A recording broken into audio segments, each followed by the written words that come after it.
भगवान शिव मुस्कुरा रहे, माता पार्वती से कहने देवी यह सुख वर्णन करने के योग है ही नहीं। हनुमान जी चरण में पड़े हैं, भगवान नहीं उठा रहे हैं। लखन ने कहा भैया कैसी आपकी मर्यादा, भक्त चरण में पड़ा हुआ आप नहीं उठा रहे। बोले अभी भी इसके अंदर कपट है बंदर बनकर आया है ब्राह्मण, अभी मैं नहीं उठाऊंगा। हनुमान जी कानों में आवाज हुई, तुरंत अपनी आकृति बदला, भगवान ने उठाकर हृदय से लगा दी। हनुमान जी ने कहा कि महाराज एक बात बताओ। राम जी ने कहा कहो हनुमान। बोले मैं मंगल बुद्धि का था, आपको नहीं पहचान पाया, क्या आप भी हमको नहीं पहचाने? बोले हनुमान अभी भी छल कर रहे हो मेरे साथ। बोले महाराज मैं तो पहले से पहचान लिया कि आप जगतपति हैं। अब हनुमान इस बात को राम जी ने क्या कहा कि हनुमान मैं भी आपको दूर से ही पहचान लिया था कि मेरा भक्त हनुमान आ रहा है। बोले महाराज जब आपने पहचान लिया था तो आपको प्रणाम करना चाहिए था, मैं ब्राह्मण वेश में आया था।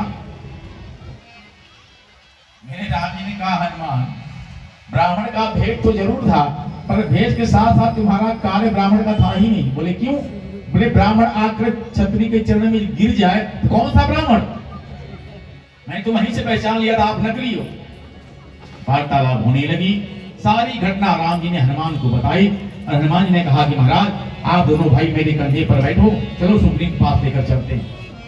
लखन ने कहा जाकर बोल दो वो मेरे पास आए। राम जी ने कहा लखन जहां देखो वहीं फंकाड़े खड़े हो जाते हो, अरे चलो देखा जाए।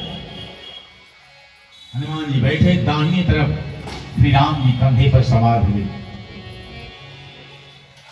लखन से राम जी ने कहा लखन बैठ जाओ। लखन ने कहा ना बाबा ना, मैं बैठने वाला नहीं। बोले क्यों? बोले जात का बंधन है, जरा सा भी ऐसे से ऐसे किया तो गिरेंगे, हाथ पैर में चोट आ जाएगी, फिर चल नहीं पाएंगे। महाराज मैं बैठने वाला नहीं। मेरे राम जी ने कहा लखन जब मैं बैठ रहा हूं तो आपको बैठने में तकलीफ ही क्या है? लखन जी बैठे महाराज। अब हनुमान जी खड़े हुए, जय श्री राम। भयंकर रूप बनाया महाराज, कम से कम जमीन से 20 फुट ऊपर हो गए हनुमान जी। लखन कांपे जा रहे हैं। अब हनुमान जी जमीन छोड़कर उड़ना चालू किया और जैसे उड़ने का हनुमान जी ने प्रयास किया, लखन ने कहा भैया क्या हो रहा है?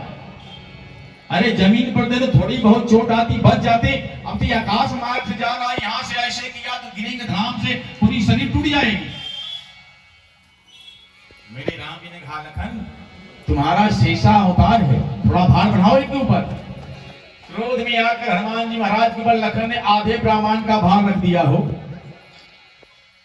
अब हनुमान जी ने लगाया तीसरा गियर, 40 स्पीड में चलने लगे। अब स्पीड और बढ़ी। लखन ने कहा भैया क्या हो रहा है? बोले क्यों? बोले हमने आधे ब्रह्मांड का भार रख दिया फिर भी भगा जा रहा है। मेरे राम जी ने कहा लखन थोड़ा और बढ़ाओ। लखन ने क्रोध किया, पूरे ब्रह्मांड का भार ही हनुमान जी के सर पे रख दिया हो और जैसे सर पर रखा हनुमान जी ने लगाया टॉप गियर, 200 स्पीड से चलने लगे महाराज, हवा से बात करने लगे। लखन ने कहा भैया ये कौन है? बोले लखन ये मेरा भक्त हनुमान है, लेकर आए हैं और सुग्रीव के पास भगवान को उतारा, अग्नि की साक्षी देकर वार्तालाप का मित्रता हुआ दोनों व्यक्ति का। देखो मित्रता और शत्रुता अपने बराबरी से करनी चाहिए। शत्रुता और मित्रता अपने बराबरी से करोगे तो मित्रता करने में आनंद आएगा और शत्रुता करने में भी आनंद आएगा।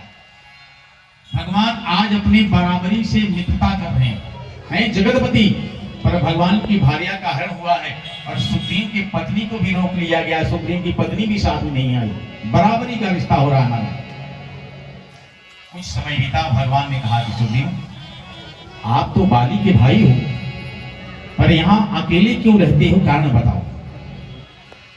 सुग्रीव ने कहा महाराज एक दिन की बात, महेश नामक एक दानव आया रात के समय हमारे राज्य में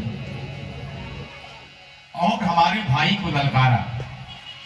अभिमान बस मेरा भाई वाली गदा लेकर दौड़ा, तो मंत्री होने के कारण मैं भी उसके पीछे चलने लगा।